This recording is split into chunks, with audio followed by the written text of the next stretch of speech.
नमस्कार दोस्तों, दिव्यवाणी चैनल में आपका स्वागत है। आज का दिव्य वचन प्रज्ञा ग्रंथ अध्याय 5 से लिया गया है। दोस्तों, जब ईश्वर मानव को अपने जीवन का लेखा देने के लिए बुलाएगा, तब धर्मी दुष्टों के सामने आत्मविश्वास के साथ उनके अभियोक्ता के जैसे खड़े रहेंगे। तब धार्मिक व्यक्तियों की उपस्थिति में दुष्ट लोग अपने बुरे कार्यों को समझेंगे। मूर्ख लोग अपने अहंकार एवं स्वार्थ से भरे व्यर्थ जीवन को पहचान लेंगे। उनके जीने से किसी को कोई लाभ ना हुआ।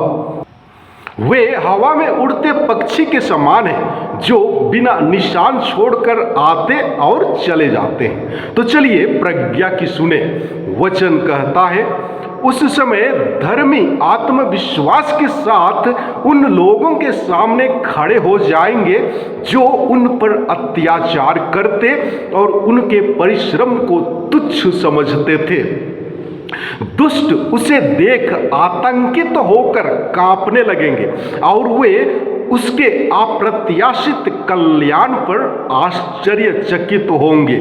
वे मन ही मन पश्चाताप करेंगे और दुखी होकर कराहते हुए कहेंगे, यह वही है जिसकी हम हंसी उड़ाते थे, जिस पर हम ताना मारते थे। हम मूर्खतावश उसके जीवन को पागलपन और उसकी मृत्यु को अपमानजनक समझते थे। वह ईश्वर के पुत्रों में कैसे सम्मिलित किया गया, वह कैसे संतों का सहभागी बना। इसलिए हम सत्य के मार्ग से भटक गए। न्याय के प्रकाश ने हमें आलोकित नहीं किया और सूर्य हम पर उदित नहीं हुआ। हम अन्याय और विनाश के पथ पर भटकते रहे। हमने मार्गहीन मरुभूमियों को पार किया, किंतु हमें प्रभु के मार्ग का पता नहीं था। घमंड से हमें क्या लाभ हुआ? जिस संपत्ति पर हमें गर्व था, उसने हमें क्या दिया? यह सब छाया की तरह, उड़ती अफवाह की तरह बीत गया। समुद्र की लहरों पर चलने वाले जहाज की तरह, जिसके पारागमन का कहीं निशान नहीं, जिसके पेंदे के मार्ग की कहीं खोज नहीं। या पक्षी की तरह जो हवा में उड़ते हैं, जिसके मार्ग की कोई खोज नहीं। वह हवा में पंख फड़फड़ाता और उसे अपने पंखों की पूरी शक्ति से चीरता, किंतु बाद में वहां उसकी उड़ान का कोई निशान नहीं। या बाण की तरह जो निशाने पर चलाया जाता है, हवा उससे चिर जाती, किंतु वह तुरंत जुड़ जाती है, जिससे उसके मार्ग का कोई पता नहीं चलता। इस तरह हम जन्म के बाद तुरंत लुप्त हो गए और अपने सद्गुणों को कोई चिन्ह नहीं दिखा सके। हम अपने दुर्गुणों द्वारा समाप्त हो गए। सच, दुष्ट की आशा भूसी जैसी है, जो पवन द्वारा उड़ाई जाती है। हल्के फेन जैसी है, जो आंधी द्वारा छितराया जाता है। धुएं जैसी है, जिसे पवन उड़ा ले जाता है। एक दिन के मेहमान जैसा है, जिसे कोई याद नहीं करता।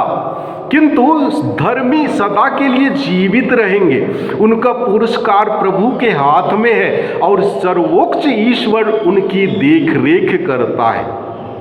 वे प्रभु के हाथ से महिमामय राजत्व और भव्य मुकुट ग्रहण करेंगे, क्योंकि वह अपने दाहिने हाथ से और अपने भुजबल से उनकी रक्षा करेगा। वह अपने धर्मोत्साह के शस्त्र पहनेगा और अपनी सृष्टि द्वारा अपने शत्रुओं को दंडित करेगा।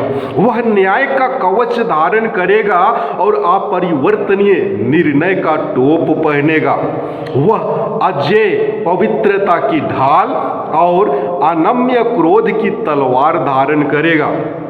समस्त सृष्टि उसके साथ मूर्खों के विरुद्ध युद्ध करेगी। चढ़े हुए धनुष से जैसे बाण सीधे लक्ष्य पर लग जाते हैं, वैसे ही बादलों से बिजली निकलेगी।